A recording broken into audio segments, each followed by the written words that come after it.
Today we're roasting butternut squash in the shape of enormous French fries. What's so awesome about this preparation is the contrast between those charred, slightly blackened edges and a creamy, luscious inside. Let's trim the top and bottom of our squash. This will give us a flat, steady surface and make it a lot easier to cut the squash in half. You need a sharp chef's knife to do this. Here are some videos that could help.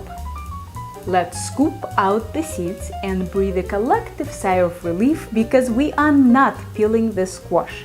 After roasting, the skin will be perfectly delicious, so why torture yourself and the squash if you don't need to? Let's stand the squash up and cut it into wedges. You want all your cuts to start in the center of the squash and fan out to give you a thin rib on one end of each piece.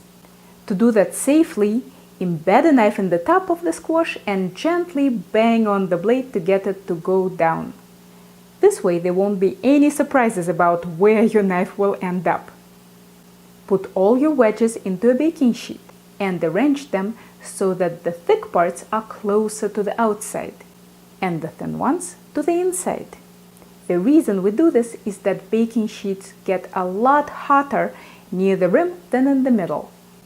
To season my squash, I'll mix some salt and Spanish smoked paprika. The smoked paprika is optional, of course. You can do salt and black pepper.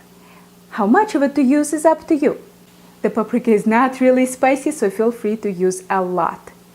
This spice is what gives Spanish chorizo its distinctive flavor, so you've probably had it before without realizing it. Now give your squash a generous splash of olive oil. It's better to overdo than underdo the oil. If you put in too much, you can get your squash out of the pan when it's done and leave the excess oil there. If you don't put in enough, the squash will dry up and burn instead of caramelizing. Rub the oil all over the squash, including its skin. This makes a big difference in its texture. Put your squash into preheated 400-degree oven on the bottom rack. The closer to the bottom it is, the better it will brown. Cook until brown on the bottom, 25 to 35 minutes. You might want to rotate your baking sheet halfway through for even baking. When the first side is nice and brown, it's time to flip it. If you encounter any sticking, wiggle the pieces back and forth a bit before flipping. You'll probably notice that the pieces are not browning evenly. If you encounter pale ones, place them near the outside. And if you encounter really dark ones, place them towards the middle. Put your squash back in the oven for about 10 minutes to brown the other side and you are done. It is awesome as is, but sometimes I make a little dry berry topping for it. Put 1/3 cup dry cranberries or cherries in a pot. Add 1/3 cup water and bring to a boil to plump up the fruit.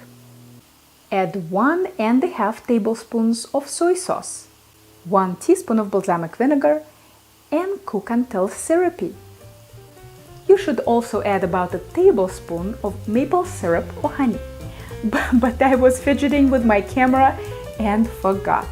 This whole cooking while filming thing is harder than it looks. When the liquid reduces to a light syrup, pour the berries over the squash. Super-sized fries. If I call them fries, does it give me a license to eat them with my hands? I think it does. You have no idea how good the skin is. It's tender enough to cut with a fork. See? Let's get some cranberries on this piece. The dark brown edges are the best, so don't panic about burning the squash. Really give it time to brown. For more ways to supersize your veggies, don't forget to subscribe to Helen's Kitchen channel. And if you're ever in the Boston area, maybe I'll see you in one of my classes.